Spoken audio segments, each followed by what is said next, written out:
El contexto de este devocional es Éxodo 10, 1 al 20.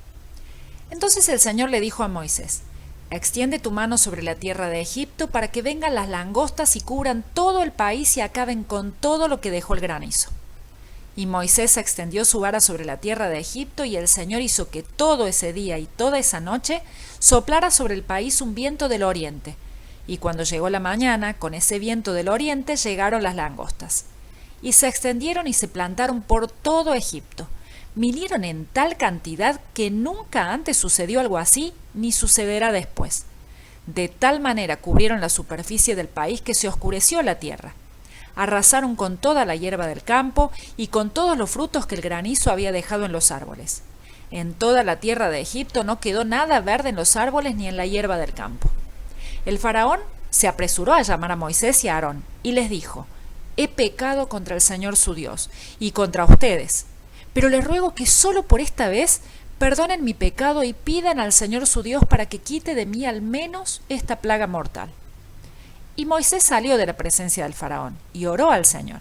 Entonces el Señor trajo de occidente un viento muy fuerte y barrió con las langostas y las arrojó al Mar Rojo. Ni una sola langosta quedó en todo Egipto. Pero el Señor endureció el corazón del faraón y éste no dejó ir a los hijos de Israel. Éxodo 10, 12 al 20. El faraón intentó negociar con Moisés. Él permitiría a los hombres de Israel dejar Egipto, siempre y cuando sus familias permanecieran en el país. Sin embargo, aquello solo significaba una interferencia ajena a los propósitos de Dios. Por lo tanto, Moisés y Aarón no aceptaron aquel acuerdo. Lógicamente, esa actitud enfureció al soberano, quien una vez más se negó a obedecer la orden del Señor. No obstante, su enojo no logró absolutamente nada, ya que una nueva plaga se desató sobre Egipto. Por orden del Señor, Moisés extendió su mano sobre la tierra, y entonces nubes de langostas vinieron a su llamado y cubrieron el país. Esta vez, la plaga no apareció milagrosamente como en otras ocasiones, sino que un viento del oriente trajo a las langostas desde otro lugar, posiblemente desde Asia. Aquel viento impulsó a los insectos a través de una gran extensión del desierto, los cuales, al llegar al verde valle del río Nilo, se encontraban tan hambrientas que rápidamente despojaron a todo Egipto de la poca vegetación que había quedado en pie luego de la plaga de granizo. Esta plaga de langosta fue un evento extraordinario, sin precedentes en la historia de Egipto, y que jamás volvería a repetirse.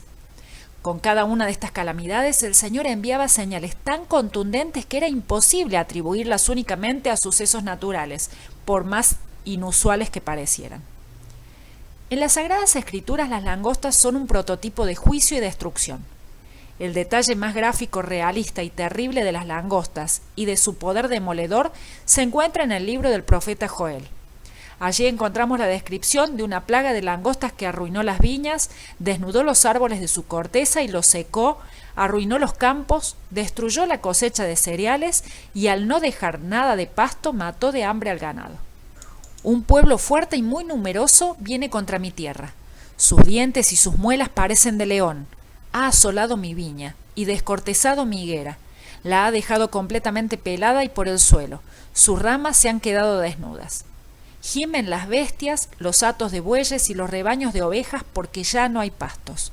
Joel 1, 6 y 7 y 18. La destrucción que causan las langostas es increíble, ya que cuando pasan por un área no queda ni una sola brizna de hierba. Incluso los árboles quedan descortezados y la tierra por la que atraviesan queda tan asolada como si hubiese sido arrasada por el fuego. Durante el año 1866, Argelia fue invadida por una plaga de langostas.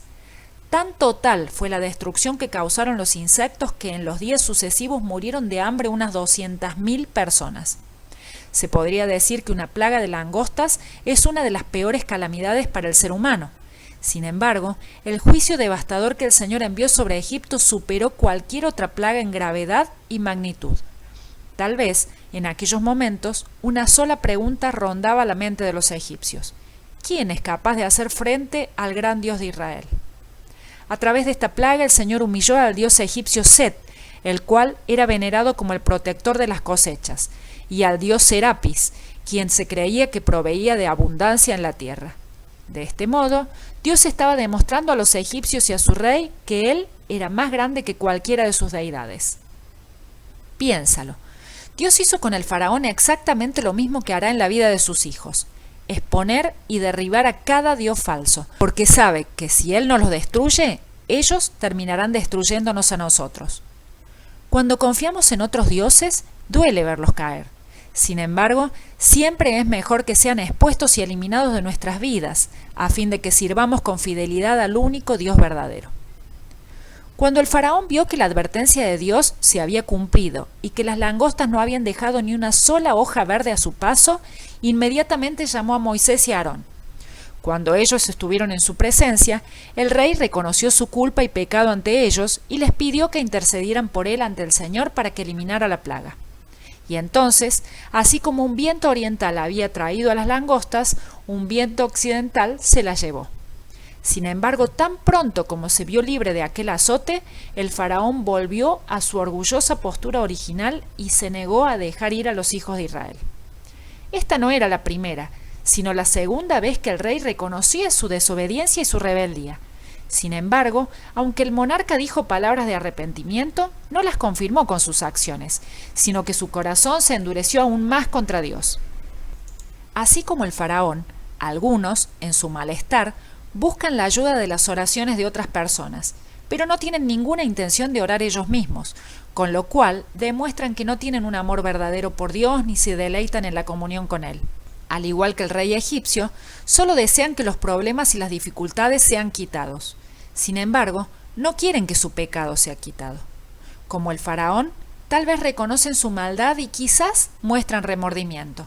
No obstante, solo se trata de un arrepentimiento superficial, el cual no surge del anhelo genuino de apartarse de su iniquidad, sino solo del deseo de evitar las consecuencias del pecado. El monarca egipcio únicamente quería librarse de la plaga de langostas, no de la plaga de un corazón rebelde, lo cual era muchísimo más peligroso y mortal. Aún así, Dios estuvo dispuesto a mostrar misericordia eliminando aquel azote, y de ese modo a llamar una vez más al faraón al arrepentimiento. Piénsalo.